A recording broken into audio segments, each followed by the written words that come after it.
Baik, selamat siang, Selamat pagi. selamat siang, selamat pagi, selamat pagi, Bu dosen dan teman-teman. Hmm. Terima kasih atas waktu dan kesempatan yang telah diberikan kepada kelompok kami, kelompok 11. Di sini kami akan mempresentasikan hasil diskusi dari kelompok kami. Baik, perkenalkan saya sendiri sebagai moderator, Grazia Anastasia Tina. Lalu ada teman-teman saya, uh, Jamie Retan dan Francisca Durarti.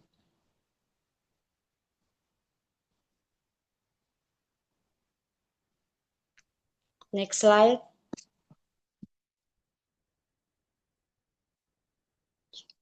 Oke, yang pertama di sini ada latar belakang dari sumber daya manusia. Dalam era globalisasi dan integrasi, ekonomi dunia yang semakin pesat, organisasi tidak lagi beroperasi hanya pada tingkat domestik, tetapi telah berkembang menjadi ekuitas global yang berinteraksi lintas negara. Perubahan ini menuntut perusahaan mampu beradaptasi dengan dinamika bisnis internasional yang kompleks, termaksud dalam pengelolaan sumber daya manusia. Manajemen SDM internasional menjadi aspek krusial karena perusahaan harus mengelola tenaga kerja dengan latar belakang budaya, hukum, ekonomi, dan lingkungan kerja yang berbeda-beda.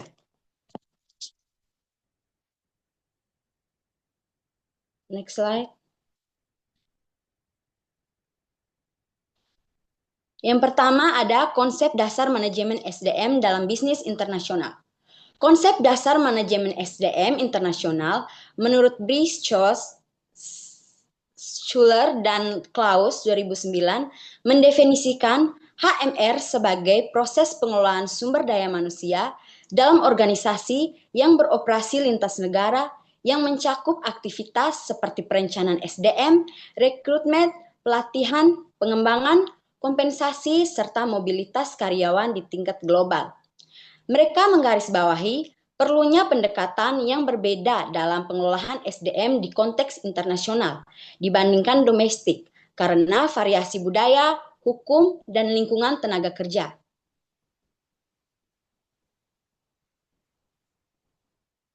Next slide.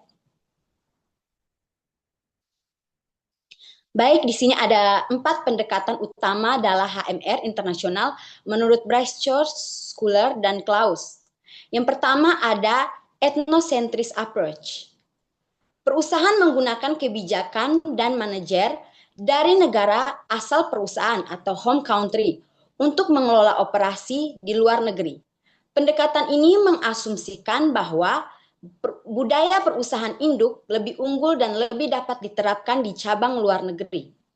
Yang kedua ada polycentris approach. Perusahaan lebih mengandalkan manajemen lokal dari negara tempat cabang beroperasi. Hal ini memungkinkan penghargaan terhadap budaya dan hukum setempat, sekaligus mendorong adaptasi terhadap kondisi lokal yang unik. Yang ketiga ada geocentris approach. Perusahaan mengadopsi pendekatan global di mana talenta terbaik dipilih tanpa memandang negara asalnya. Pendekatan ini bertujuan mendapatkan karyawan terbaik secara global dan meningkatkan praktik terbaik dari berbagai budaya. Yang keempat ada region centris approach. Pendekatan yang mengkelompokkan negara-negara berdasarkan wilayah geografis, sehingga kebijakan dan manajemen disesuaikan menurut karakteristik regional tertentu, misalnya untuk kawasan Asia Tenggara atau Eropa. Pendekatan ini menunjukkan tingkat adaptasi dan globalisasi yang berbeda-beda dalam berbagai pengelolaan sumber daya manusia internasional. Di dalam perusahaan harus mampu memilih strategis yang paling sesuai berdasarkan posisi mereka dalam pasar global, karakteristik budaya lokal, dan tujuan bisnis global. Next slide.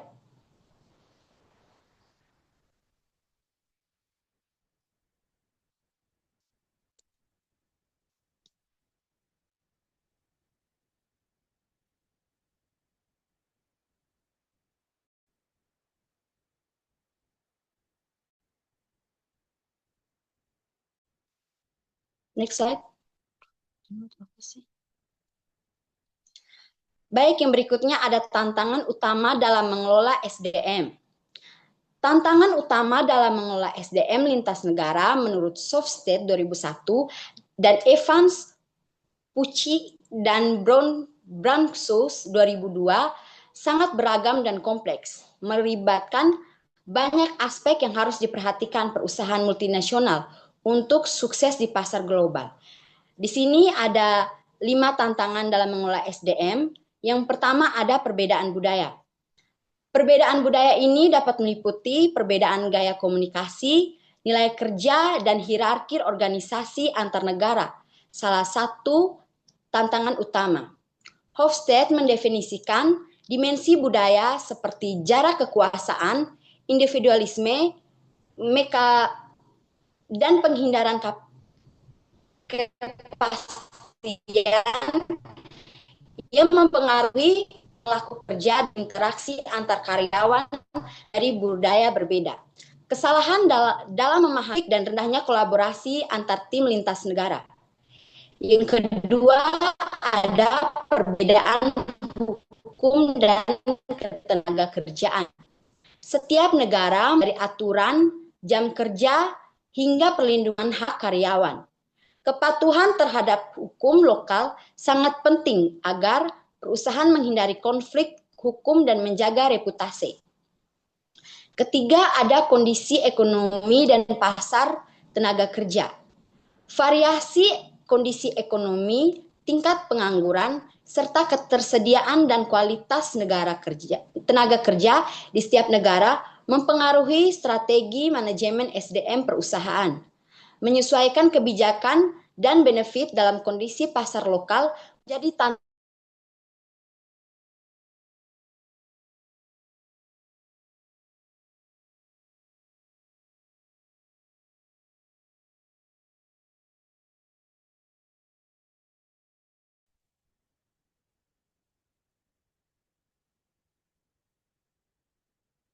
Minta maaf Ibu, tadi ada kendala jaringan sedikit. Baik, saya lanjutkan. Yang keempat ada manajemen tim virtual lintas negara.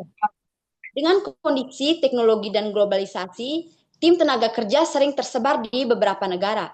Pengelolaan tim virtual menuntut keterampilan komunikasi lintas budaya, serta motivasi dan ketertarikan karyawan yang sulit dijaga melalui interaksi jarak jauh. Yang keempat, ada konflik kultur fit dalam organisasi multinasional. Integrasi karyawan dengan latar belakang budaya yang berbeda-beda ke dalam budaya organisasi menimbulkan tantangan terkait adaptasi dan ketertarikan organisasi. Konflik ini terkait dengan kultur fit dapat menurunkan produktivitas dan menimbulkan turnover tinggi. Perusahaan yang sukses mengelola SDM lintas negara adalah yang mampu mengembangkan fleksibilitas dan kebijakan SDM. Kepada pemateri berikutnya saya persilahkan.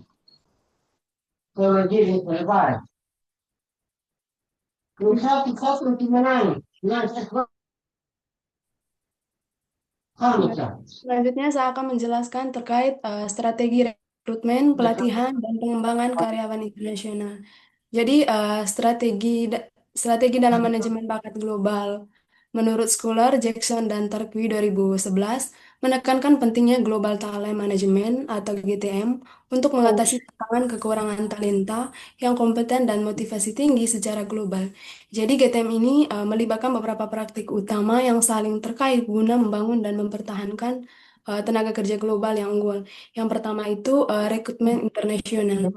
Jadi rekrutmen internasional ini dilakukan untuk mencari dan menarik talenta terbaik dari berbagai negara. Jadi perusahaan menggunakan berbagai cara seperti kerjasama, universitas internasional, portal rekrutmen global, dan transfer karyawan dari berbagai negara. Jadi tujuannya itu untuk memastikan posisi strategis diisi oleh orang-orang yang berkompeten. Nah, yang kedua itu pelatihan lintas budaya dan bahasa. Jadi pelatihan lintas budaya dan bahasa ini sangat penting karena karyawan itu bekerja di lingkungan yang berbeda budaya. Jadi pelatihan ini membantu mereka dalam memahami uh, perbedaan komunikasi, etika kerja, dan juga adaptasi budaya sehingga dapat bekerja sama tanpa konflik. Nah, yang berikutnya itu yang ketiga itu program pengembangan kepemimpinan internasional. Jadi program ini itu menyiapkan calon pemimpin global agar mampu memimpin tim multinasional dan mengambil keputusan di lingkungan yang global. Nah, yang terakhir itu pengembangan karir internasional. Jadi program ini tuh merupakan strategi yang digunakan perusahaan internasional untuk memberikan kesempatan bagi karyawan bekerja di berbagai negara. Tujuan utamanya itu untuk mengembangkan kemampuan dan wawasan global karyawan sehingga mereka siap menjadi pemimpin di masa depan. Next slide.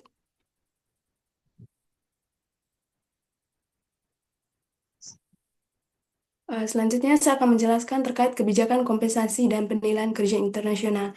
Jadi kebijakan kompensasi dan penilaian kerja internasional menurut Doling 2013 harus mempertimbangkan faktor-faktor yang unik dan konteks dalam konteks global sehingga paket kompensasi ini karyawan internasional dibandingkan dibandingkan dengan tingkat domestik. Yang pertama itu harus memperhatikan uh, difference power difference in purchasing power pretty.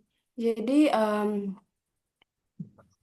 atau perbedaan daya beli, artinya nilai uang di setiap negara itu tidak sama, sehingga kompensasi ini harus disesuaikan dengan biaya hidup di negara tempat karyawan bekerja. Yang kedua itu perusahaan harus memberikan pajak dan tunjangan ekspatriat seperti fasilitas fasilitas tempat tinggal, transportasi, pendidikan anak, dan juga asuransi kesehatan. Hal ini dilakukan agar karyawan itu tidak mengalami kerugian biaya saat bekerja di luar negeri. Nah, yang ketiga itu hardship allowance. Jadi, yaitu tunjangan tambahan bagi karyawan yang ditempatkan di wilayah yang berisiko tinggi dengan kondisi lingkungan yang kurang aman atau fasilitas terbatas. Untuk penilaian kinerja internasionalnya, perusahaan menggunakan kombinasi indikator global dan lokal. Jadi KPI global berfokus pada tujuan perusahaan secara keseluruhan, sedangkan KPI lokalnya itu menyesuaikan kondisi negara tempat karyawan bekerja. Next slide. Selanjutnya saya akan menjelaskan terkait mobilitas tenaga kerja internasional. Jadi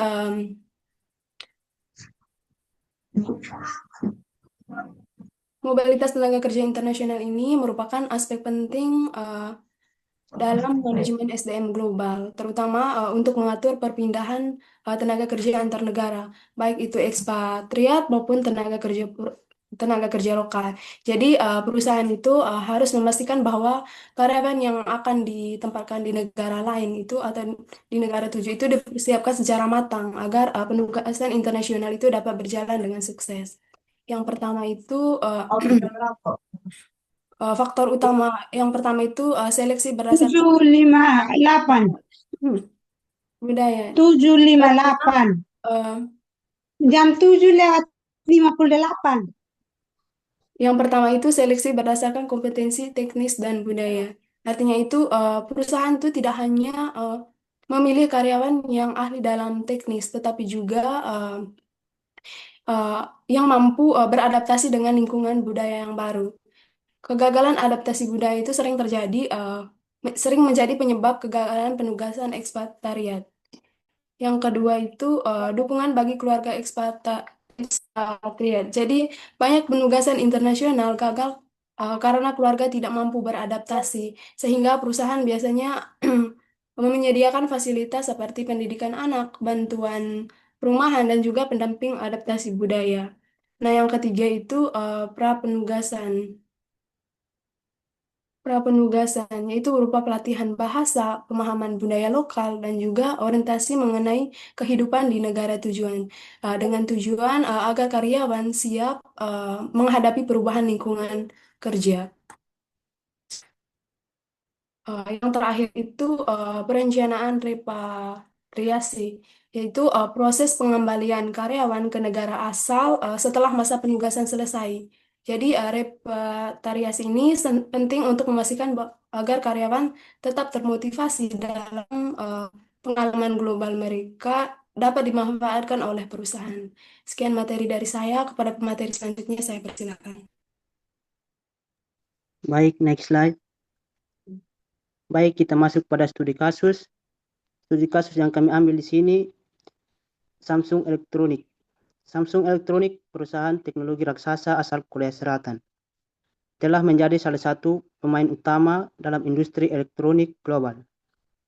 Dengan operasi lebih dari 80 negara dan jaringan manufaktur, penelitian, serta pusat pemasaran tersebar di seluruh dunia. Keberhasilan Samsung tidak hanya ditentukan oleh inovasi produk, tetapi juga oleh kemampuan mengolah sumber daya manusia serta efektif dalam konteks internasional. Next slide.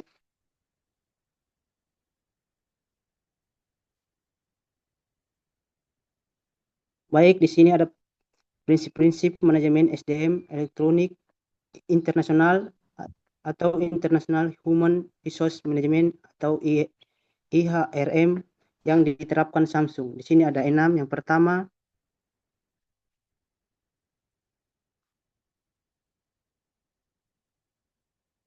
strategi talenta global dan pengembangan pemimpin. Salah satu pilar utama keberhasilan Samsung dalam Global Mobility Program, sebuah inisiatif strategi untuk mengidentifikasi, merekrut, dan mengembangkan bakat global.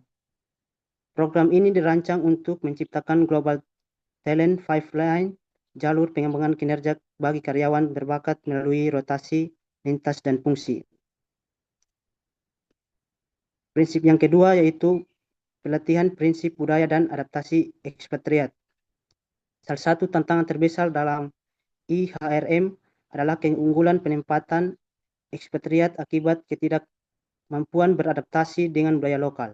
Untuk mengatasi hal ini, Samsung menyediakan program pelatihan lintas budaya yang intensif sebelum dan selama tugas di luar negeri. Pelatihan ini mencakup 2 aspek utama. Yang pertama, Samsung Cultural Index, program internal yang menjelaskan nilai-nilai inti perusahaan seperti disiplin, inovasi, dan loyalitas. Yang kedua, Cultural Intelligence Training, modul yang membekali ekspatriat dengan pemahaman mendalam tentang budaya, etika bisnis, dan norma sosial negara tujuan. Peningkatan ini sejalan dengan teori expatriate adjustment model dari Blake dan Mahendal dan Ododo 1991 yang menekankan pentingnya dukungan emosional, kognitif, dan lingkungan kerja dalam proses adaptasi. Hasilnya tingkat keberhasilan penyesuaian ekspatriat di Samsung meningkat signifikan sehingga mengurangi biaya turnover dan memperkuat kolaborasi antar tim global. Prinsip yang ketiga, rekrutmen global dan seleksi berbasiskan kompetensi. Samsung aktif merekrut talenta dari lebih dari 60 negara, terutama dalam bidang teknologi, rekayasa, dan desain. Proses rekrutmennya bersifat global, namun sensitif terhadap konteks lokal. Perusahaan menggunakan sistem seleksi berbasis kompetensi yang mengukur tidak hanya keterampilan teknis, tetapi juga potensi kepemimpinan, kreativitas, dan kemampuan bekerja dalam tim lintas budaya.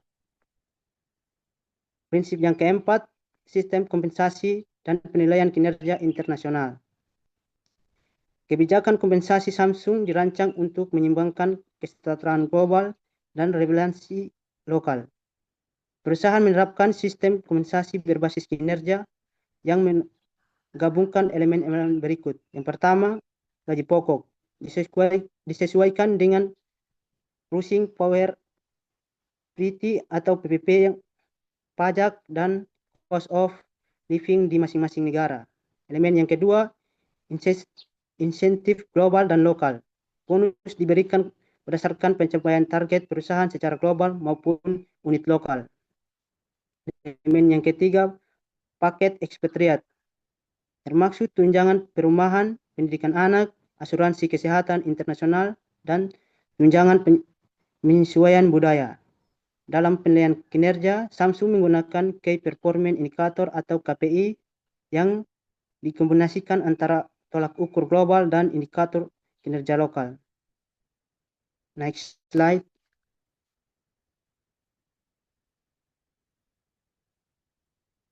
Prinsip yang kelima, mobilitas tenaga kerja dan strategi lokasi. Selain rotasi global, Samsung menerapkan strategi lokalisasi sebagai bagian dari kebijakan jangka panjang. Artinya semakin banyak posisi manajerial dan teknis diisi oleh tenaga kerja lokal yang memahami budaya, bahasa, preferensi konsumen setempat. Langkah ini bukan hanya mengurangi ketergantungan pada ekspatriat, tetapi juga meningkatkan citra perusahaan sebagai entitas yang peduli terhadap komunitas lokal. Misalnya di India dan Indonesia, Samsung menunjukkan direktur lokal untuk memimpin operasi nasional, sementara tetap menjaga koordinasi strategi dengan kantor pusat di Seoul. Prinsip yang keenam, hasil dan dampak strategi IHRM Samsung.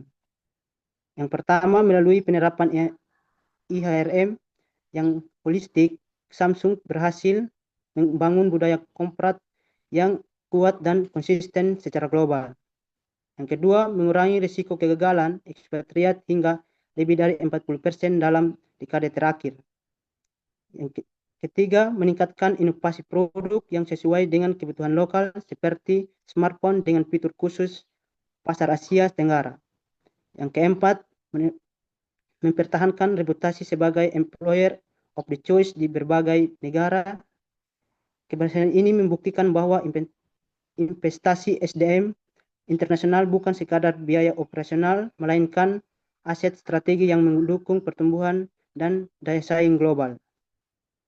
Next slide.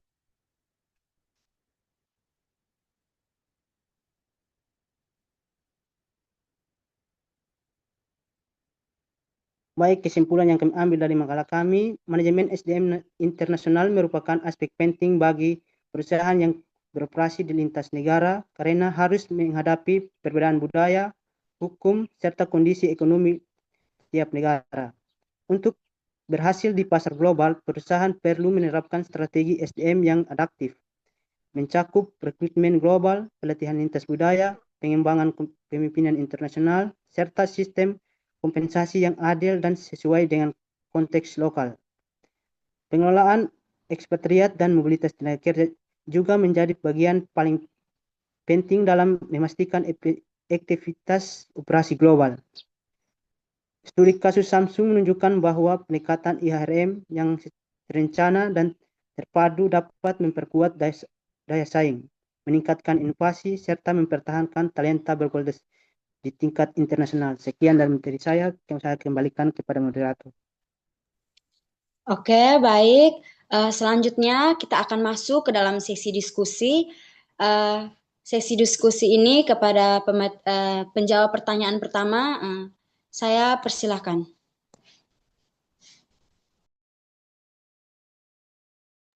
Baik, saya akan menjawab pertanyaan pertama dari teman Kamelia Trimarni Beda dari kelompok 1 dengan bunyi pertanyaan.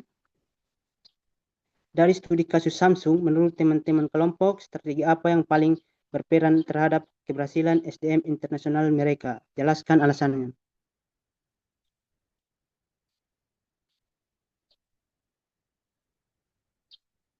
Menurut kelompok kami, strategi paling berpengaruh terhadap keberhasilan internasional Samsung adalah strategi talenta global dan pengembangan pemimpin melalui Global Mobility Program. Alasannya yang pertama, identifikasi pengembangan bakat global.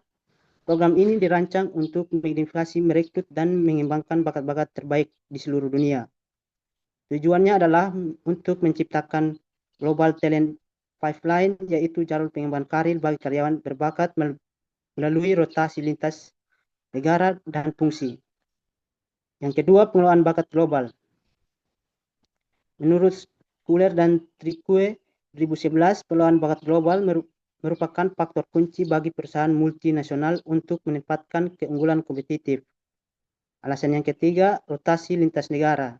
Samsung menugaskan para manajer dan calon pemimpin ke berbagai wilayah seperti Amerika Serikat, Eropa, Tiongkok, dan India. Rotasi ini tidak hanya meningkatkan keterampilan teknis, tetapi juga memperkaya wawasan budaya dan membangun jaringan kerja global. Alasan yang keempat, model manajemen transnasional. Program ini mendukung model manajemen transnasional ala Batle dan Gosal 1998, di mana perusahaan mampu mengintegrasikan operasi global sekaligus memberikan fleksibilitas lokal. Dengan mengirim ekspatriat ke posisi kunci, Samsung memastikan transfer pengetahuan nilai perusahaan dan standar operasional secara konsisten dan di seluruh anak perusahaannya. Dengan demikian, strategi ini memastikan bahwa Samsung memiliki tim pemimpin yang kompeten secara global, memahami budaya yang berbeda, dan mampu mengintegrasikan operasi global dan fleksibilitas lokal yang sangat penting untuk keberhasilan di pasar internasional. Kepada teman penanya, dapat memahaminya atau ada sanggahan, saya persilakan. Baik, terima kasih. Jawabannya dapat dimengerti.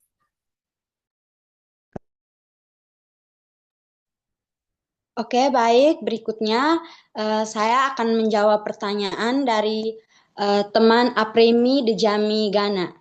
Dengan bunyi pertanyaan, bagaimana perusahaan dapat mengelola sumber daya manusia atau SDM yang berasal dari berbagai negara dengan latar belakang budaya, hukum, dan lingkungan kerja yang berbeda dalam konteks bisnis internasional. Jelaskan pendekatan-pendekatan yang digunakan dalam manajemen SDM internasional. Jadi seperti yang sudah dicantumkan di dalam makalah, menurut Briscoe, Schuler, dan Klaus, itu dia mendefinisikan ada 4 pendekatan. Jadi yang pertama ada pendekatan etnosentris. Pendekatan ini berfokus pada budaya dan nilai-nilai perusahaan induk. Perusahaan menggunakan standar dan praktik SDM yang sama di seluruh dunia. Yang kedua ada pendekatan polisentris. Pendekatan ini berfungsi pada budaya nilai-nilai lokal. Perusahaan menggunakan standar dan praktik SDM yang berbeda-beda di setiap negaranya. Yang ketiga ada pendekatan geosentris. Pendekatan ini berfokus pada budaya dan nilai-nilai global. Perusahaan menggunakan standar dan praktik SDM yang sama di seluruh dunia, tetapi juga mempertimbangkan kebutuhan dan kondisi lokal. Yang keempat ada pendekatan regiosentris, yaitu pendekatan ini berfokus pada budaya dan nilai-nilai regional. Perusahaan menggunakan standar dan praktik SDM yang sama di dalam suatu wilayah atau region.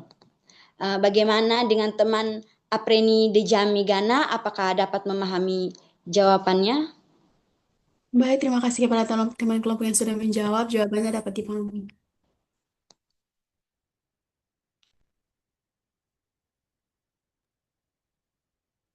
Baik, selanjutnya saya akan menjawab pertanyaan dari teman Mutiara Koamesa dari kelompok 5 dengan bunyi pertanyaan, apa saja tantangan yang paling signifikan yang dihadapi oleh perusahaan multinasional dalam mengelola SDM lintas negara, khususnya terkait perbedaan budaya dan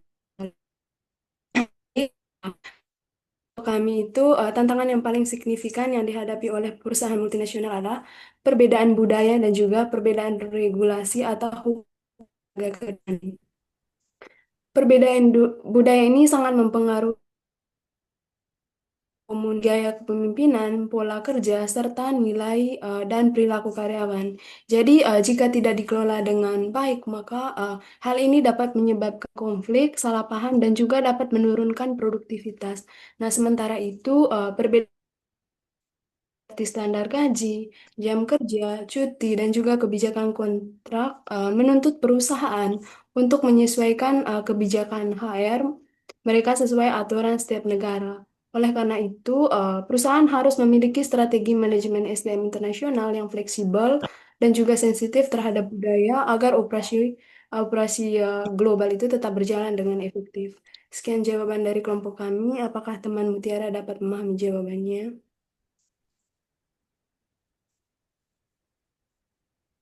Hmm.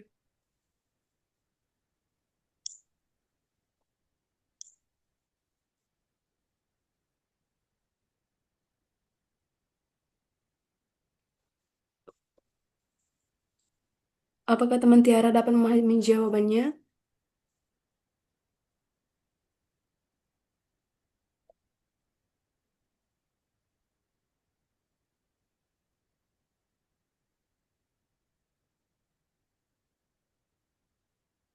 Min- Minta maaf Kak, sepertinya Mutiara Kwamisak tidak ada di dalam room Zoom.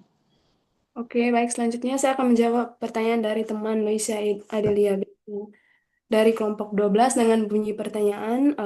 Dalam makalah, selain kompetensi teknik, faktor-faktor apa saja yang paling krusial dalam seleksi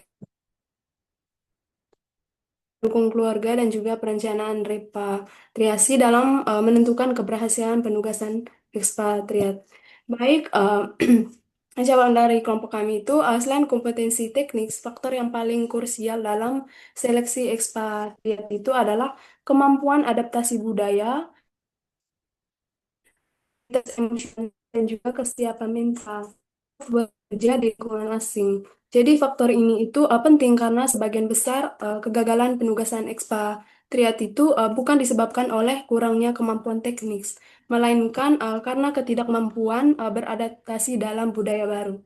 Yang berikutnya itu peran dukungan keluarga yang sangat penting. Jadi triad yang keluarganya tidak mampu beradaptasi di negara tujuan cenderung mengalami stres dan pada akhirnya gagal melanjutkan penugasan. Oleh karena itu, perusahaan biasanya menyediakan fasilitas seperti perumahan, pendidikan anak, dan juga pelatihan adaptasi budaya bagi keluarga. Yang berikutnya, perencanaan repatriasi juga menjadi faktor penting agar karyawan tetap termotivasi dan juga tidak merasa kehilangan posisi setelah kembali ke negara asal. Jadi, tanpa repatriasi yang baik, banyak ekspatriat ini memilih resign setelah kembali. Ya, setelah kembali, jadi repatriasi ini membantu untuk memastikan pengalaman internasional mereka tetap dimanfaatkan oleh perusahaan dan juga karir mereka berkembang. Sekian jawaban dari kelompok kami. Apakah teman Adelia bisa dapat memahami jawabannya? Terima kasih untuk teman kelompok yang sudah menjawab pertanyaan. Jawabannya dapat dipahami. Terima kasih.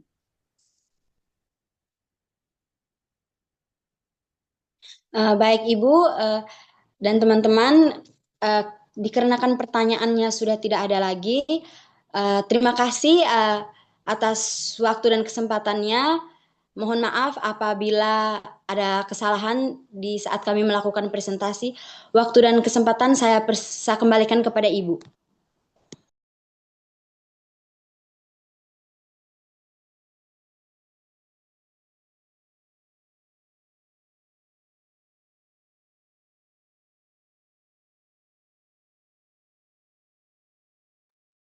Oke, terima kasih kelompok 11 ya.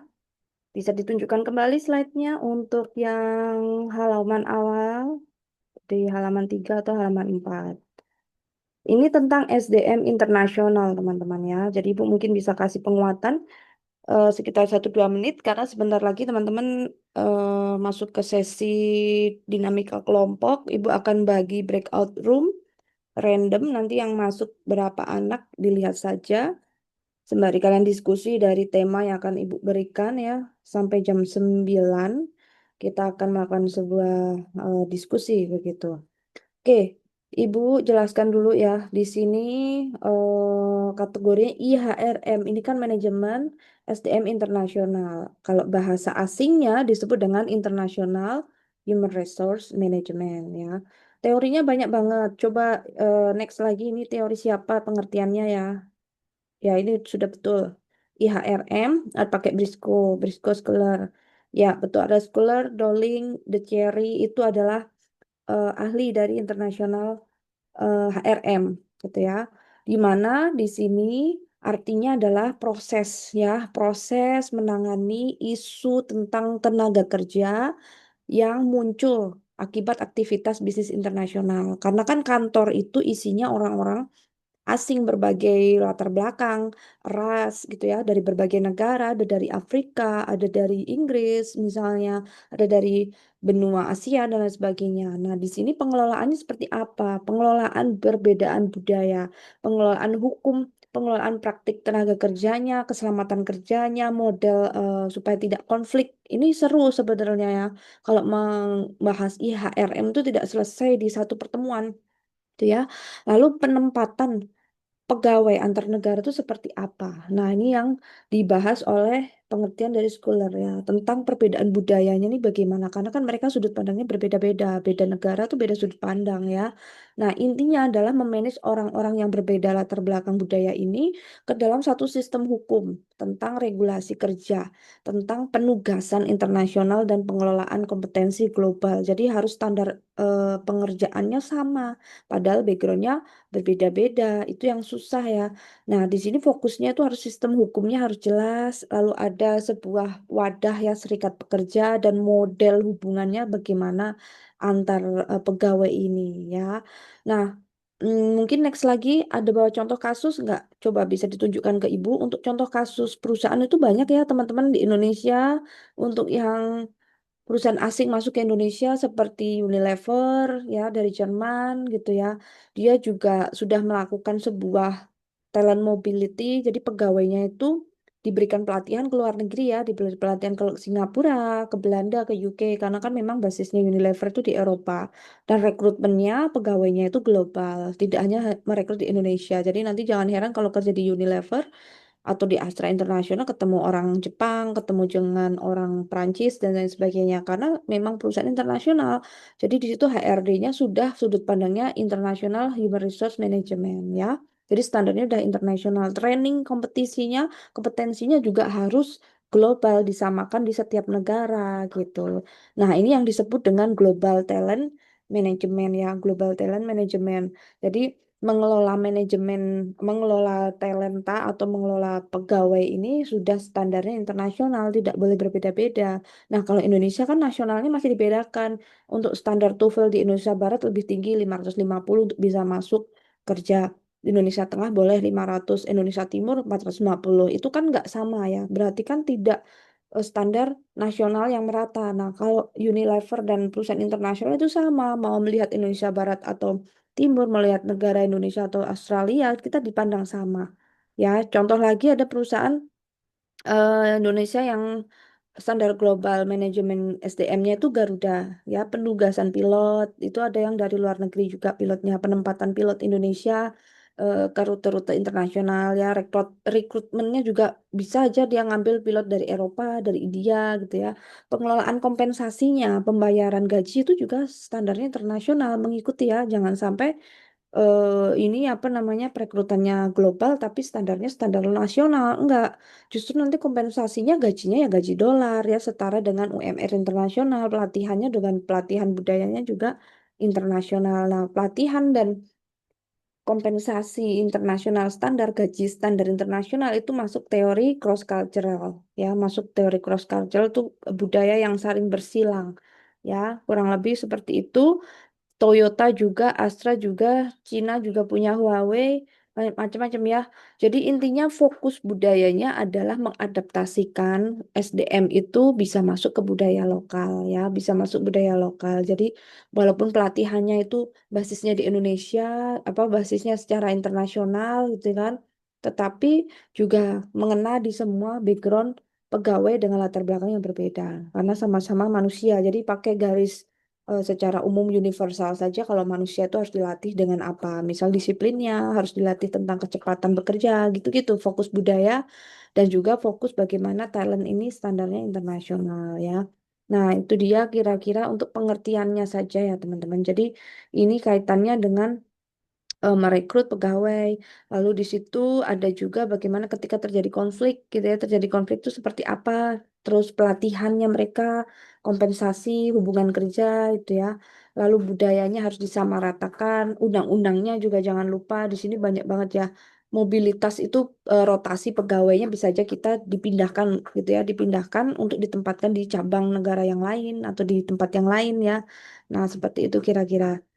Oke, selanjutnya model ya. Untuk model internasional HRM itu banyak. Ada, bukan banyak ya, tapi kompleks. Walaupun sebenarnya ada dua jenis ya. Modelnya tuh yang pertama model hard atau keras ya. HRM yang versi disiplin lah gitu. Lalu dengan yang soft. Nah, yang versi hard HRM itu biasanya adalah alat produksi ya. Orang-orang pegang di alat produksi itu perekrutannya lebih keras ya, lebih apa ya, lebih disiplin gitu. Perekrutannya lebih ketat ya untuk di bagian produksi. Kalau untuk di bagian strategi seperti marketing, sosial media, ya urus-urus sosial media atau yang mengurusin manusia, yang administrasi itu lebih soft ya. Bedanya itu aja sih kalau ketika praktek dalam HRM ya. Ada dua kutub ya. Karena kan satu sisi harus efisien, jadi harus menekan benar-benar orang ini ngitungnya benar, jangan sampai keliru. Jadi orang-orang di eksak itu banyak direkrut di bagian produksi biasanya. Makanya kalau di Indomie, Indofood itu ya, yang bagian tech foodnya, yang bagian meracik rasa-rasa yang varian itu, dia nanti ketat ya teman-teman. Karena kan jangan sampai uji cobanya jatuhnya mahal. Gitu kan. Lalu yang sifatnya soft itu bagian seperti seni, iklan, advertising, negosiasi, itu lebih sisi kehumanisasi. Kurang lebih seperti itu ya. Nah, model-model yang lain teman-teman tadi sudah dibahas. Kita langsung aja masuk ke diskusi supaya selesai sekitar jam 9, 9.15 gitu ya. Nah, Ibu mau share screen dulu untuk menunjukkan soal ke teman-teman semua supaya teman-teman membahas dalam kelompok, dalam breakout room nanti. Setelah itu kembali ke main room untuk memaparkan hasil diskusinya beberapa poin saja. Ya, coba Ibu mau lihat ini, tolong di share screen-nya di off-kan dulu. Ada 43, berarti 40. Berapa nih? 43 berarti 42 ya. 42. Nggak usah banyak-banyak ya. Ibu cuma butuh 4 aja. Nanti mungkin isinya 10 anak tidak masalah. Tapi nanti pilih satu atau dua juru bicara atau nanti yang menjadikan Anda ini ya apa wakil gitu dari kelompok gitu ya. Nah, Ibu mau share dulu untuk topik atau bahan diskusi. Nah, bisa terlihat ya, teman-teman. Tolong diperhatikan. Jadi, topiknya adalah SDM untuk ekspansi pabrik Tesla ke Indonesia. Nah, di sini Tesla ini kan dia mobil listrik ya, teman-teman. Mobil listrik yang dimiliki atau yang foundernya adalah Elon Musk, gitu ya, yang memiliki SpaceX. Terus dia juga yang sudah mengakuisisi Twitter jadi X.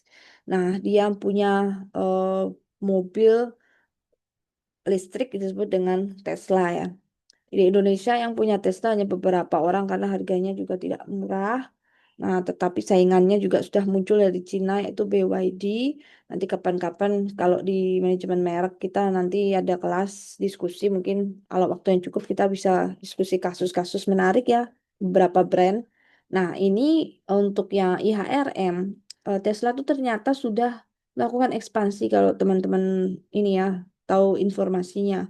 Jadi sudah buka cabang, bukan jualannya, tetapi untuk bikin baterainya, baterai di mobilnya teman-teman. Jadi baterai mobilnya itu besar ya, satu lempeng seperti meja itu yang ditaruh di bawah mobil. Itu buatnya ada di Kalimantan pabriknya ya. Dan dia membutuhkan pekerja itu sekitar belasan ribu ya, 10.000 sampai 12.000 pekerja, di mana di situ ada orang asing juga sebagai teknisi, sebagai engineer-nya itu ada dari Amerika, dari Jerman, juga dari Korea Selatan ya. Nah, di sini ada kasus tentang tantangannya. Nah, ini bagaimana regulasi tentang ketenaga kerjaan di dalam negeri, lalu bagaimana alih teknologi. Alih teknologi itu yang terkait dengan dari manual ke mesin gitu loh. Biasanya yang pasang mur, yang pasang-pasang kabel itu kan manusia. Nah, di sana itu diminta yang pasang tuh otomasi. Jadi robot ya yang tiba-tiba tinggal jalan di konveyor kerangkanya tiba-tiba sudah pasang pakai robot-robot gitu untuk murnya kabel itu adalah alih teknologi. Jadi sudah tergantikan dengan pabrik gitu. Tenaga manusia ganti mesin. Lalu perbedaan budaya kerjanya ini menjadi sebuah challenge juga di mana kalau di situ ada bos atau supervisor Amerika tuh biasanya dia langsung ya kalau ada kesalahan langsung ditegur di depan banyak karyawan langsung diberikan arahan gitu. Tipenya seperti itu ya perbedaan budayanya. Kalau di Jerman tuh tidak biasanya orang-orang Jerman orang Eropa itu formal harus ada jam khususnya untuk saling evaluasi, harus ada rapatnya, tidak langsung main tegur gitu ya, tidak langsung direct seperti orang US. Kalau Korea tuh harus ditegur tuh dari bawah dulu, baru dari atas atau dari orang terdekat dulu. Jadi ada jenjangnya ya. Sedangkan kalau pekerja itu kalau mau mengkomunikasikan ya harus bareng-bareng ya harus apa berkerumun dulu ngobrol bareng baru nanti berani ngobrol. Nah, itu pekerja itu perbedaan budaya. Lalu keselamatan kerjanya itu seperti apa? Karena kan ini pabrik yang cukup riskan karena menggunakan bahan kimia ya baterai itu kan lumayan ya itu sistem keselamatan kerjanya berbeda. Untuk versi luar negeri dan Indonesia itu harus bersatu di situ. Nah, Serikat Pekerja Lokal juga menuntut standar. Nah, di sini kan ada orang Indonesia karena di sini pabriknya pabrik dari luar negeri, lisensi-lisensi dari Amerika Serikat maunya ya pekerja kita yang kerja di sana juga standar gajinya ya gaji standar global gitu ya, sama juga setara dengan pabrik yang ada di Shanghai gitu. Shanghai juga punya ya teman-teman Tesla.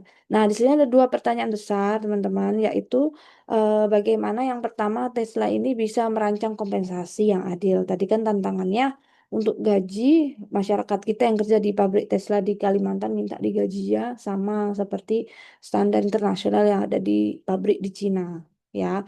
Itu gimana cara merancangnya gajinya gitu. Dan pakai teori siapa ini cara merancang kompensasi internasional yang sesuai. Karena ini kan istilahnya investasi internasional juga ya. Dan yang kedua di sini ada teori budaya globe. Nah, teori budaya globe ini untuk mengatur konflik. Nah, ini bagaimana cara mengatur konfliknya ya. Mungkin Ibu bisa spill sebentar apa yang dimaksud dengan teori budaya globe. Nah, nanti teman-teman pilih ya salah satu teori atau salah satu perkataan ahli tentang budaya globe ini. Mau yang mana yang menjadikan jawaban Anda, dasar jawaban Anda. Jadi ketika menjawab, itu teman-teman harus ada teorinya ya. Silakan nanti dicari budaya globe itu, Ibu bisa spill sedikit ya, globe, globe project ya, globe. Globe Project ini tentang global leadership. Jadi kepemimpinannya itu harus secara internasional. Tidak hanya memanage karyawan internasional, tapi cara memimpinnya itu harus standar internasional. Dan budaya kerjanya harus internasional. Jadi orangnya dan budaya, iklim usahanya itu iklim perusahaan juga harus internasional dan harus efektif. Itu disebut dengan globe ya. Nah, di sini berarti mengatur bagaimana berperilaku kerja, standar masuk kerja, pulang kerja itu globe ya. Bagaimana budaya. Terus memimpin yang secara internasional yang adil itu gimana secara efektif, terus memetakan konfliknya, terus merancang bagaimana supaya tidak hierarkis sekali ya macam-macam ya dimensi budaya grup tuh banyak banget.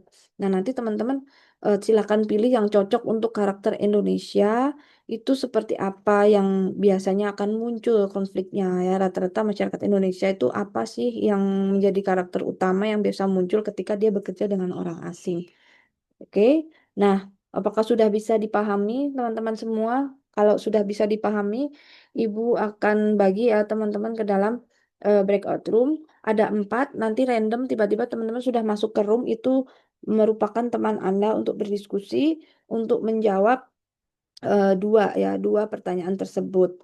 Ibu akan share dulu untuk pertanyaannya di grup WhatsApp ya supaya teman-teman bisa langsung nanti mencari jawabannya. Tunggu ya. Mana tadi kok belum muncul? Oke, tunggu.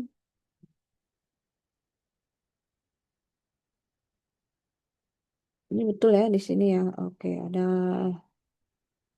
ya ini soal tugas. Oke, ini soalnya kita jadikan diskusi ya. Kita jadikan diskusi saja supaya bisa cepat selesai di jam 9, 9:15 itu kita selesai.